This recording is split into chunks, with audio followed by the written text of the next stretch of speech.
ಒಳ್ಳೆ ಕಲಾವಿದೆ, ನಿರೂಪಣೆ ಅನ್ನೋದಕ್ಕೆ ಒಂದು ಹೊಸ ವ್ಯಾಖ್ಯಾನವನ್ನೇ ಬರೆದಿತ್ತು. ಓಕೆ, ಒಳ್ಳೆ ಸ್ನೇಹಜೀವಿ. ನಮ್ಮ ಗುಂಪಿನ ಜೊತೆಯಲ್ಲಿ ಹಾಗಾಗಿ ಭೇಟಿ ಮಾಡ್ತಿದ್ದೆ. ವೆರಿ ಅನ್ಫಾರ್ಚುನೇಟ್, ಆಕೆಯನ್ನು ಬಹಳ ಬೇಗ ಕಳ್ಕೊಂಡ್ಬಿಟ್ಟಿದ್ದೀವಿ.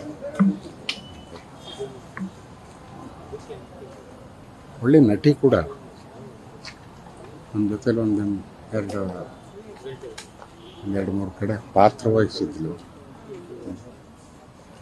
ಬೇಜಾರಾಯಿತು ಕೇಳಿ. ಬಟ್ ಅವಳಿಗೂ ಗೊತ್ತಿತ್ತು ಇದು,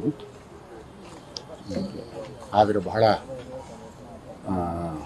ನಗುನಗ್ತಾ ಇದನ್ನು ಸ್ವೀಕರಿಸಿದ್ದಾಳೆ. ಅದನ್ನು ಮೆಚ್ಕೋಬೇಕಾಗ್ತದೆ.